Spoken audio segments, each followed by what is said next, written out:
어떻게 보면 우리 사회의 양극화 전부 다 표결에 참여하지 않기로 하는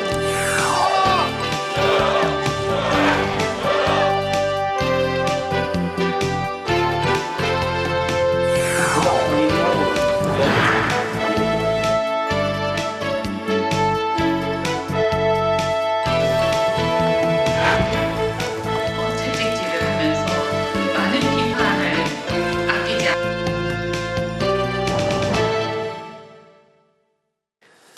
22대 국회의원을 미리 만나보는 파워 인터뷰 화제의 당선인. 오늘 모실 분은 경기 용인정에서 당선된 더불어민주당 이현주 당선인이십니다. 안녕하십니까? 반갑습니다. 안녕하세요. 네, 반갑습니다. 안녕하세요. 우선 당선을 축하드리겠고요. 축하드립니다. 이현주 맞습니다. 네. 당선인의 이제 캐릭터. 예. 이 캐릭터가 뜻하는 바가 혹시 기억나십니까? 예. 2년 전에 저희 이제 방송에 고정 패널로 계실 때 맞아. 그때 네. 바로 당선인의 캐릭터였습니다. 네. 오늘 저희가 이제 방송 끝나고 이거 실물 선물로 보다 더 나온 것 드리려고. 같은데요. 네. 선물로 드리도록 하겠습니다. 네, 고맙습니다. 네. 우선 그 당선 소감 그리고 네. 이제 벌써 한 달 지났는데요. 총선 이후에 요즘에 그 좀 근황부터 여쭤보겠습니다. 네, 이제 뭐 당선 인사, 지역구에서 당선 인사도 드릴 겸 최근에는 또 이제 다음 주에 또 이번 주네요 벌써. 네. 4월 초파일이잖아요. 그래서 또 석가탄신일. 그래서 이제 용인 지역에 그 사찰 다니면서 용인 지역하고 경기도에 사찰 다니면서 스님들 인사 다니느라고 바쁘고요. 네. 제가 불자는 아닙니다만 네. 그래도 일종의 종교에 대한 예의라고 저는 생각하거든요. 당선 사례 인사들로 아직까지는 이제 분주하시군요. 그렇죠. 또 지난 이제 주말 같은 경우에도 그렇고 뭐 종교 지도자들 뭐 여러 또 지역의 지도자들 인사 다니고 또 당에 요새 뭐 이제 준비하느라고 네. 뭐 의장 선거도 있고 뭐 바쁘잖아요. 네. 그래서 당선인 총회도 있었고. 더불어 당선 소감도 네. 들어볼까요? 그래서 유권자 분들께 정말 감사드리고, 네. 이것도 일종의 당선 사례잖아요. 그죠? 4년 만에 복귀하시는 거죠? 네, 그렇죠. 네. 그래서 감사드리고 기쁘긴 한데 네. 굉장히 무겁죠. 왜냐하면 제가 사실은 얼마 전에 이제 그 배지를 받았어요. 저희 이제 보좌관 할 분한테. 네. 그 국회에서 22대 국회 시작하기 미리 전에 미리 하나를 받는군요. 네. 주거든요. 네. 하나를 미리 주는데 배지를 받았는데 이게 처음 받을 때는 굉장히 이제 초선 때 굉장히 기뻤거든요. 네. 근데 이거 받는데 마음이 무거운 거예요. 세 번째 받으신 거죠? 네, 그렇죠. 마음이 무겁고 어둡고 긴 터널 앞에 서 있는 느낌. 내릴 수는 없죠. 이제 탔어요. 탔고. 네. 근데 이제 어차피 운명이니까. 그죠? 그런데 굉장히, 힘들겠다. 또 이제, 또 우리가 그 전에 제가 2번 했기 때문에, 느낌이 오잖아요. 이번 국회는 어떨 것 같아. 만만치 않을 것 같죠? 힘들 것 같다. 네. 그래서 어떻게 해야 될지 여러 네. 가지 구상 중에 있습니다. 그렇군요. 네. 최근에 그 한 예능 프로그램 출연하셨던 게 정말 큰 화제가 됐었는데. 네. 약간 이제 그저 예능 네. 또는 코미디 프로에 가까운 재밌는 프로예요. 시원한 답변도 해주시고 참 인상적이었습니다. 네. 근데 당시 또 당적을 많이 옮겼다 막 이런 식으로 짓궂은 질문도 했었는데 또 재치 있는 답변 기억이 납니다. 네, 저는 항상 야당으로만 갔어요. 네, 알겠습니다. 재치 있는 답변, 재치 있는 답변이 궁금해요. 따뜻한 곳으로 한 번도 간 적이 없어요. 그러고 보니까 야당으로만 계속해서 추운 곳으로만 계속 이동을 갔어요. 그렇군요. 네. 그러니까 왜냐하면 제가 좀 남달리 이렇게 정의감이 굉장히, 그러니까 좀 지나치게 투철해서 정의감이 지나치게 투철해서 잘못된 꼴을 못 보는 또 그런 게 있어가지고 열체제시군요. 네, 그래서 추운 곳만 근데 이제 좀 나이가 들면서 조금씩 지금 깔아앉고 있는 중인데. 네. 자, 알겠습니다. 이번 총선은 다시 그렇게 민주당으로 돌아와서 치른 선거라는 점에서 감회가 정말 특별할 것 같다는 생각이 들고 그동안 이렇게 복당을 하는 과정에서 정말 그 정답을 찾아가는 그런 길이었다. 이렇게 또 답변을 하셨습니다. 어떤 문제에 대한 그 정답을 찾는 과정이었을까요? 그러니까 아까 말씀드렸잖아요. 정의로운 길이 뭐냐라는 것에 대해서 제가 이제 이 정의감이 이제 투철해서 네. 이제 가시밭길만 이렇게 사서 이렇게 돌아다녔는데 네.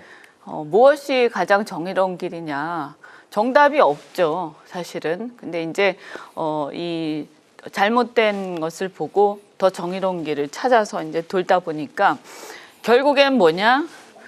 새로운 정치 또는 더 정의로운 길이라는 게 이 새로운 정치라는 게 어떤 뜬구름 잡는 그런 거 또는 어떤 새로운 뭔가 제3의 뭐 이렇게 해가지고 와 이런 어떤 뜬구름 잡는 뭔가의 어떤 이 신기루 같은 게 따로 있는 게 아니더라. 네. 결국에는 내 친정에서 네. 내가 스스로 만들어내야 되는 거더라.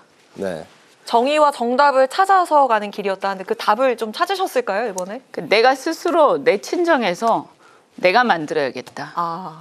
관련해서 정답은 없는 거죠, 결국은. 네. 그러니까 양당이 다 문제가 조금씩 있고 네.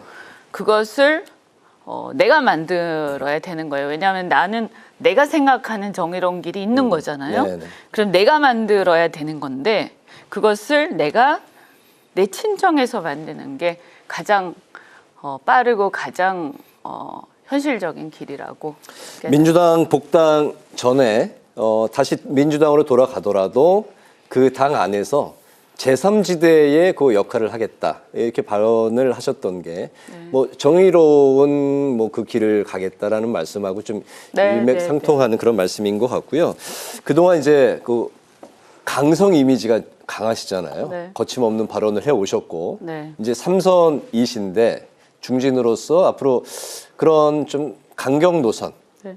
그러니까 그거는 계속 정확하게 이어가실 얘기하면 좌경 노선이 아니고, 네. 그죠? 네. 좌경 노선은 아니에요. 민주당으로 치면 약간 오른쪽 노선이에요. 그죠? 예, 네네. 예. 그러니까 그 강경이라고 얘기하면 약간 오해가 있을 수가 있어요. 그거는 좌편향 노선이 아니라 네. 민주당에서는 오히려 오른쪽 노선이죠. 그죠? 계속 그 길에서 그다음에 이 국민의힘에서 바라보면 왼쪽 노선인 거죠. 그죠? 네. 그래서 어떻든 저는 민주당 쪽에서 보면 약간은 보수 성향 그렇게 볼 수도 있어요. 그런데 제가 생각하는 저는 이제 어쨌든 지금의 어떤 저는 X세대로서 민주화 운동권 세대 다음 세대예요. 근데 우리 세대가 생각하는 또는 우리 후배들이 생각하는 무엇이 바람직하고 가장 정의로운 길이냐 이 시대에 네. 2024년에 네. 그리고 지금의 이 세계 질서 속에서 그것은 저는 우리가 종래에 생각하던 산업화나 민주화 시대에 생각하던 정의로운 길하고 조금 다를 수 있다라고 저는 생각해요. 그래서 그 정답은 이렇게 기존에 생각하던 거하고는 꼭 같을 필요는 없다라고 저는 생각하고 우리가 만들어갈 수 있다고 생각하고요. 그래서 저는 제가 생각하는 그런 주장들을 이렇게 끊임없이 이제 조금씩 해나갈 생각이고 이제 복귀를 했으니까 처음에는 이제 조금 이렇게 봐야죠. 왜냐하면 저도 예. 그죠? 저도 정치권에 이제 좀 적응을 다시 또 해야 되고 네. 그다음에 이제 3선이 됐으니까 과거보다는 조금 더 세련될 필요가 있다고 저는 생각을 해요. 네. 세련될 그렇죠. 그런 그래서 표현들을 예를 들어서 녹여내겠다. 네. 예를 들어서 사람들을 설득하는 방식도 과거보다 훨씬 더 좀 더 효율적인 방식, 좀 더 생산적인 방식 이렇게 왜냐하면 그 동안에 저도 산전수전 다 겪었잖아요. 그죠? 네. 그렇죠. 네. 네. 그리고 어떻게 보면 저처럼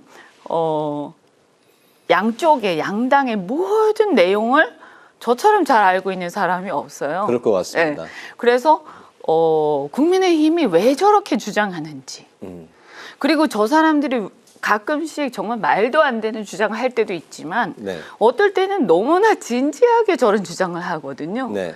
민주당도 마찬가지예요. 정말 아주 진지하고 정말 절실하게 주장하고 그게 말이 돼요. 그런데 양쪽이 다 그럴 때가 있거든요. 네.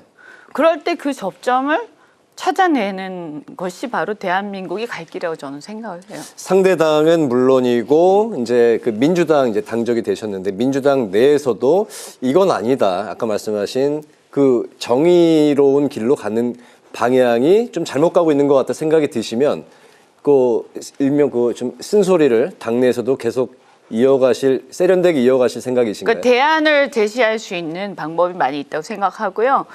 그래서 이제 이번 같은 경우에 저는 예를 들면 그 어떤 지금 현재 옳고 그름에 대한 얘기, 그래서 지금 뭐 예를 들면 민주주의에 대한 얘기라든지 이런 거는 대다수의 국민들이 찬성하거나 하는 그런 길들은 대부분 저는 크게 이견이 없다고 생각을 해요. 네.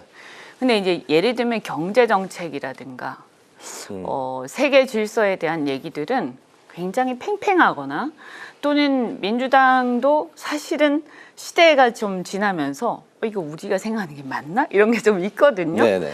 이런 것들에 대해서는 대안들을 많이 제시할 수 있다. 그리고 그런 걸 가지고 우리도 이제 내부적인 논쟁을 치열하게 해야 된다고 생각합니다. 그렇군요. 네. 논평 한마디를 좀 부탁드릴까 하는데 그 윤 대통령 기자회견 네. 이후에 민주당 등 6개 야당이 지난 주말에 용산에서 그 해병대원 특검법 수용을 촉구를 했습니다. 윤석열 정부 2년에 대한 평가 그리고 앞으로 3년을 위해서 가장 시급한 변화 어떤 게 필요하다고 생각하시는지 들어볼까요? 네, 제가 이제 얼마 전에 TV 토론에서도 얘기를 한 적이 있는데요. 저는 이제 그 세 가지 측면에 큰 문제가 있다. 첫 번째는 본인과 본인 주변과 관련된 어떤 그 수사 이런 문제에 대해서 지나치게 방어적이다. 본인이 아마 검찰총장 출신이어서 그런 것 같아요. 그리고 또 본인이 특검으로 떴잖아요. 그죠? 그래서 사실은 이게 이제 어떻게 보면 좀 심각하게 얘기하자면 업보이기도 한 것 같아요. 근데 너무 그렇게 방어적일 필요 없다고 저는 생각하거든요. 과거 대통령들도 특검 한 번 이상씩 다 당해봤어요. 그죠? 그래서 그 특검으로 다 또 곤혹도 치렀지만 그렇다고 해서 전부 다 박근혜 대통령처럼 된 거 아니거든요. 그래서 어떻게 보면 그 문제에 대해서 그렇게까지 방어적일 필요 없다. 또 때때로 대통령이 책임질 때도 있지만 그걸로 다 탄핵까지 가는 거 아니기 때문에 어떨 때는 그런 정도의 어떤 승부수는 대통령이 받아들일 필요가 있다라고 생각을 하고요. 그다음에 이제 두 번째는 정책적인 문제에 대해서 좀 유연할 필요가 있다. 네. 본인이 압도적인 지지를 받고 있는 게 아니지 않습니까? 우리 이번 심판이 됐을 때는 국민들이 국정기조를 좀 전환을 한번 해봐라. 왜냐하면 지금까지 한 걸 쭉 2년 보니까 이건 뭔가 아닌 것 같다 이런 얘기거든요. 네. 그러면 경제정책도 그렇고 재정 건전성에 대해서 뭔가 종교적인 신념을 갖고 계신 것 같은데 이런 것들에 대해서도 지금 시중에 돈이 너무 말라서 경기가 부양이 안 되니까 이럴 때는 물가 문제는 사실은 국제적인 상황이고 공급망의 문제이기 때문에 국내에 아무리 물가가 문제가 있다고 하더라도 미국 같은 경우에는 사실 소득이 높으니까 좋은 거 괜찮은 거 아닙니까? 네. 그러니까 이 국내에서 그러니까 정부가 돈을 저는 좀 쓸 때는 써야 된다고 저는 생각해요. 이렇게 어려울 때는. 그래서 한번 야당이 얘기를 하면 좀 못 이기는 척하고 25만 원이 좀 많다 싶으면 한 10만 원이라도 그죠? 해서 좀 뭔가 대화를 좀 해서 한번 우리 이번에 조금이라도 한번 해볼까? 아니면 R&D 예산이라도 추경으로 한번 다시 복귀시켜볼까 하면서 뭔가 좀 이렇게 달라지는 모습을 유연함을 보일 필요가 있다. 근데 너무 경직돼 있다. 전혀 꼼짝도 안 한다. 이게 국민들이 보면요. 아 그냥 안 되겠다. 이렇게 생각하는 거거든요. 그다음에 세 번째는 뭐냐 하면 저는 어쨌든 이분이 이렇게 보면 미래에 대한 비전을 전혀 얘기를 안 하신다. 처음부터 지금까지.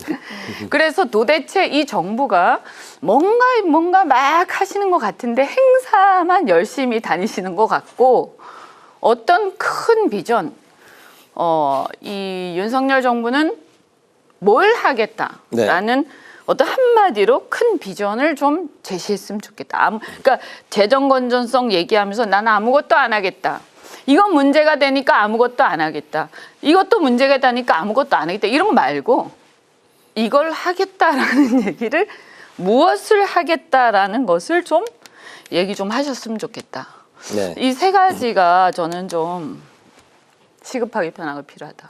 경제 문제에 대해서 이제 많이 좀 선명한 그런 입장을 이제 갖고 계신 그런 말씀을 해주셨습니다. 방금 말씀하신 전 국민 25만 원 이제 지원금에 대해서 이제 정부 여당이 좀 유연한 자세로 좀 전환했으면 좋겠다 이제 촉구를 해주셨는데 실제는 그 최상목 부총리도 선택과 집중으로 좀 어려운 계층에 더 두텁게 지원하는 게 맞다. 이제 특별법 특별조치법 1호 법안으로 이제 하겠다고 하는 민주당 그 법안이 또 위헌 소지가 있다 이런 입장이고 더불어서 이제 그 민주당은 좀 궁금한 게요. 이제 네. 금융투자소득세에 네. 대해서 네.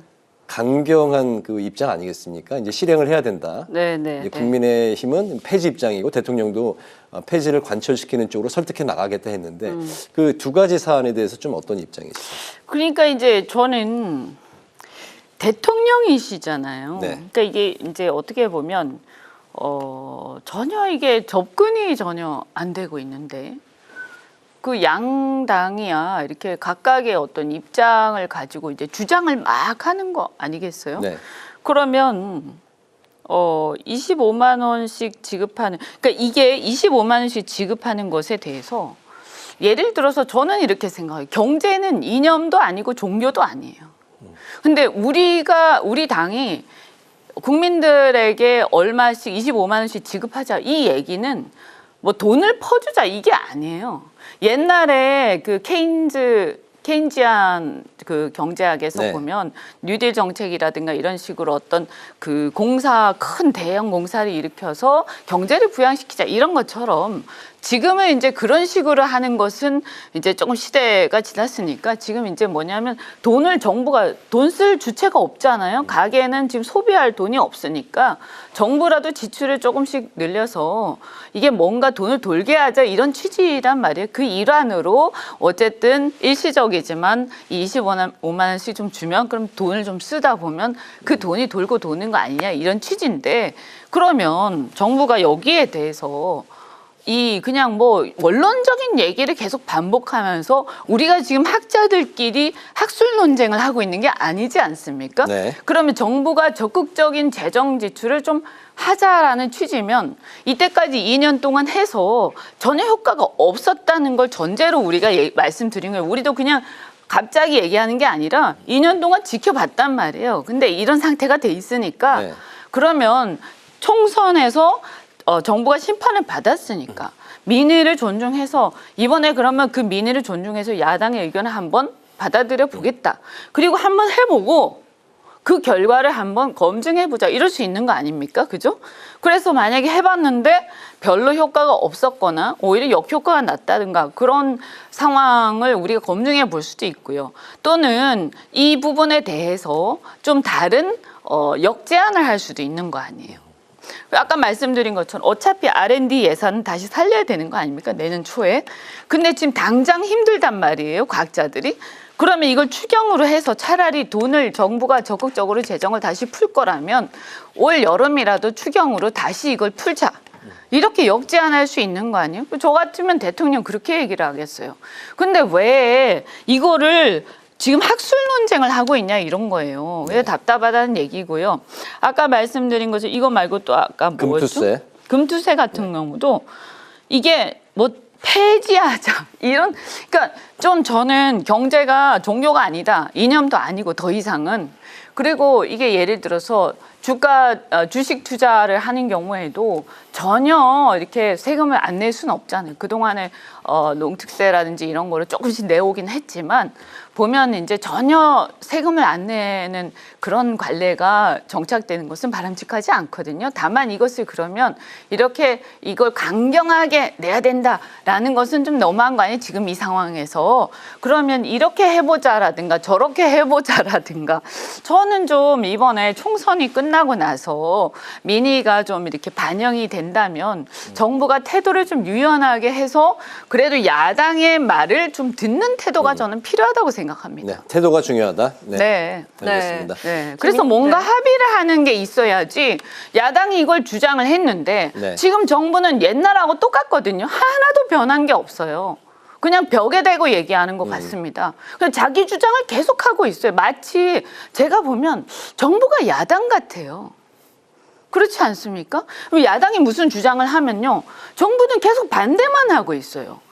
야당이 주장을 하면 정부가 그러면 정부 입장은 이런 게 있으니까 이런 게 좀 걱정이 된다. 그러면 이때까지 2년 동안 했는데 이게 그동안 효과가 별로 없었기 때문에 이번 총선에서 이런 부분들 국민들의 의견이 이렇게 돼서 야당이 승리한 부분에서 우리가 존중을 한다. 그래서 이렇게 해서 정부 입장은 이 정도로 우리가 좀 후퇴를 해서 이런 역제안을 한번 해보겠다라든가 네. 이렇게 하면 그런데도 야당이 막 우리 제안만 100% 관철시키려고 하면 우리가 욕먹지 않겠습니까? 그죠? 알겠습니다. 올로와 나띵이 아니라 이 협치로서 이 중간적인 절충점을 찾아 나가는 이제 과정과 태도가 중요하다 이렇게 정리를 하겠습니다. 네, 이재명 1급 체제라는 그런 말이 슬슬 나오고 있는데 민주당 원내대표가 박찬대 의원으로 결정이 됐고 또 국회의장 선거도 친명계 추미애 우원식 이렇게 2파전으로 치러질 예정이 됐습니다. 자, 이런 가운데 만약에 이재명 대표가 연임을 하게 된다면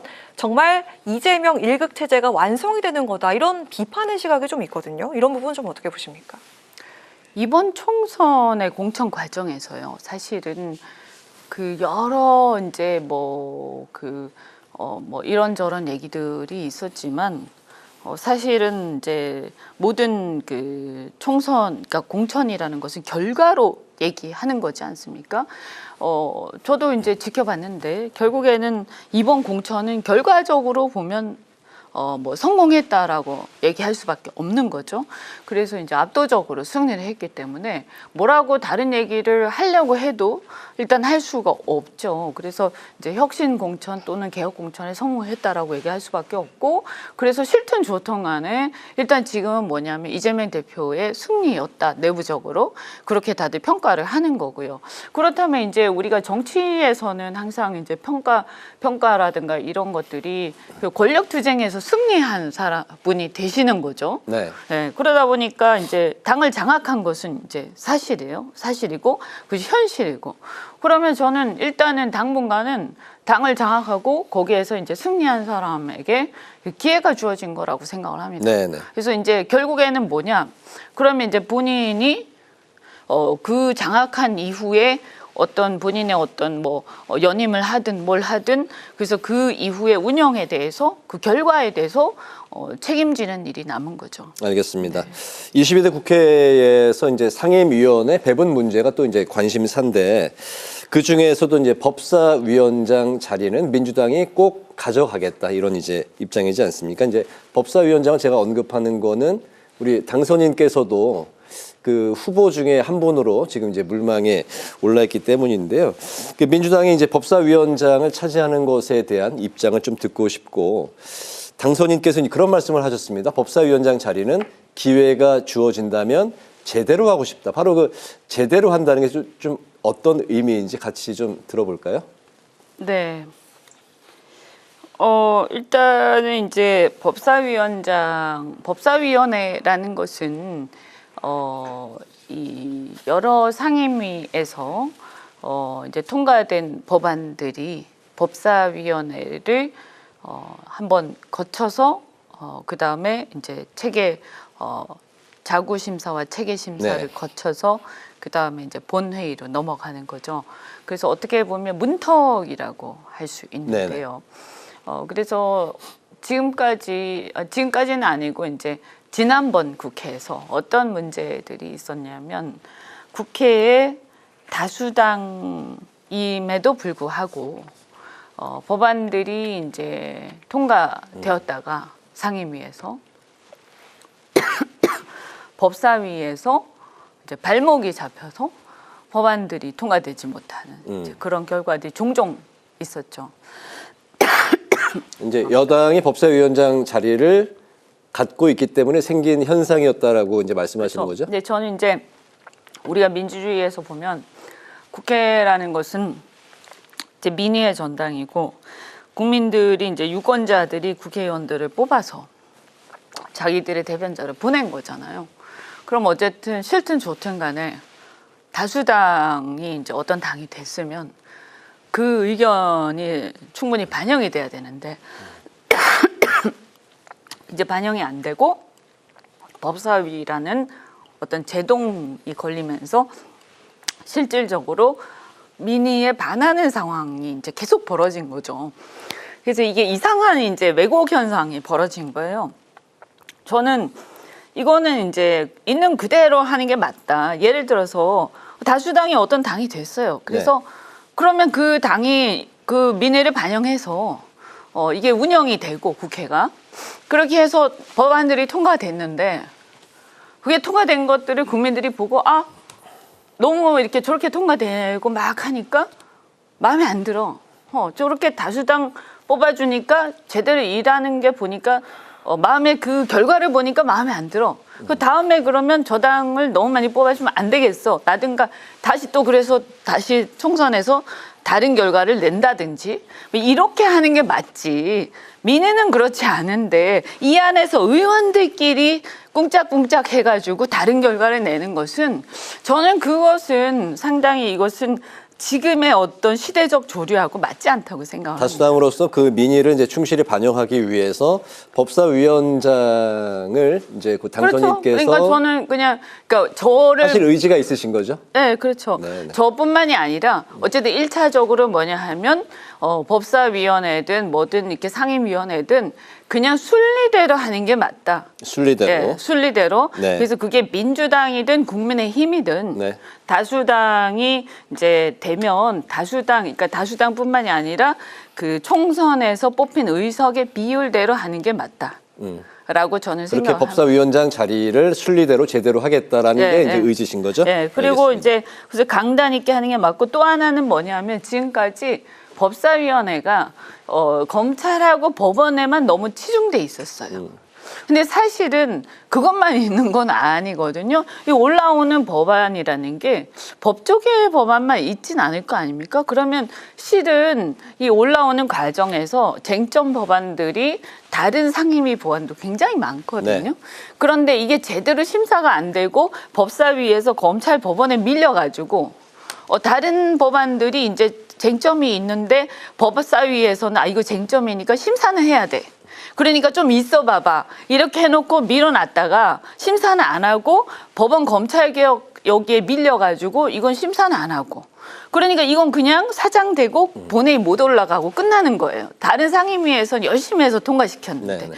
그런 걸 많이 봤거든요. 그래서 이것도 안 된다. 그래서 이거는 법원 검찰 이슈는 이슈대로 열심히 열고 또 싸울 건 싸우고 그다음에 다른 쟁점 법안도 법사위가 열심히 열어서 빨리빨리 통과시키고 빨리빨리 통과시킨다. 네. 그래서 요거는 이원화하는 게 맞다. 이렇게 생각합니다. 알겠습니다. 네, 저 시간이 많지는 않지만 꼭 해야 될 얘기가 바로 지역구 현안인데 예. 용인정 당선인 되셨는데 용인 지역 현안 정말 많습니다. 그 중에서도 교통 문제가 가장 크다 이렇게 얘기 드릴 수 있을 것 같은데 용인의 지역 현안들 좀 어떻게 풀어나갈 계획이실까요?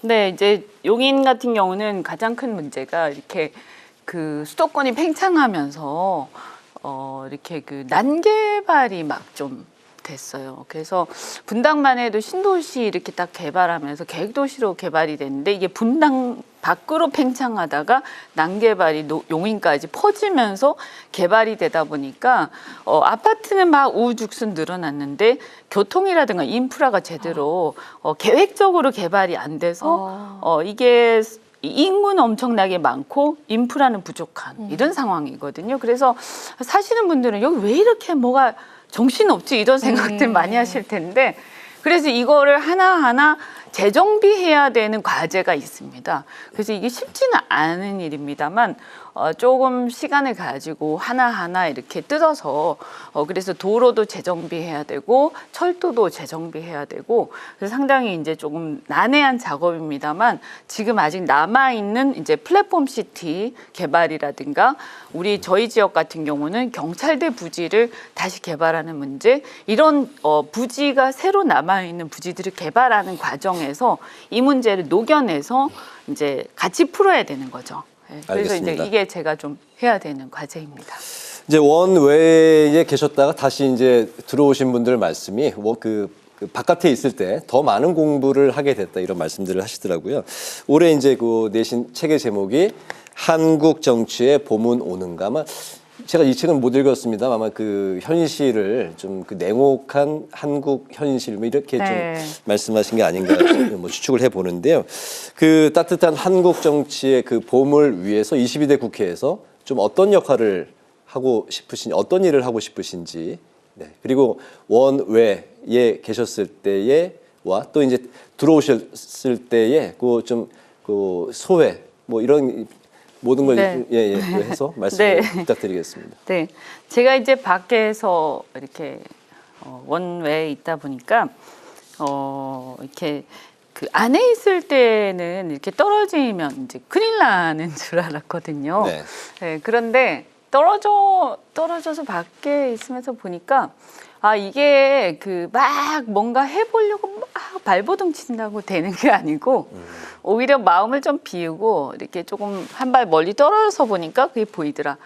이런 생각을 많이 했어요. 그래서 조금 이제 정치를 하시는 분들은 조금 큰 그림을 봤으면 좋겠다. 그래서 지금 이제 특히 우리 정치나 우리나라 이 국정을 하시는 분들이 네. 놓치고 있는 부분들이 지금 전 세계가 어떻게 돌아가고 있는지 그리고 이제 우리나라 경제가 아까 잠시 말씀드렸습니다만 굉장히 어렵기도 하지만 사실은 이게 한 2008년 즈음부터 해서 굉장히 묵은 문제가 많이 있어요. 그래서 아주 누적돼서 지금 이게 이런 누적된 문제를 해결하지 않으면 사실은 우리가 아무리 즉자적으로 문제를 해결하려고 해도 근본적인 해결이 안 되는 문제가 많이 있거든요. 그래서 정치 개혁도 마찬가지고요. 그래서 저는 이런 것들을 어떻게 우리가 해결할 것인가. 그래서 이런 부분들에 대해서 사실은 그래서 저는 이것들은 언젠가 결국 어느 순간에는 우리가 그 큰 틀에서의 국가 개혁 과제를 정치인들이 논의하는 장이 한 번은 와야 된다라고 생각을 하는데 언제 올지 모르지만 하여튼 그걸 항상 특히 이제 다선 의원들은 그 생각하고 있어야 된다고 생각합니다. 알겠습니다. 정치 개혁을 마지막 중점적으로 하신 말씀으로 저희가 이제 가름을 하도록 하겠습니다. 22대 총선 화제의 당선인을 만나보는 파워 인터뷰. 오늘은 경기 용인정에서 당선된 더불어민주당의 이현주 당선인을 모시고 말씀을 들어봤습니다. 22대 국회에서도 활약을 저희가 열심히 지켜보도록 하겠습니다.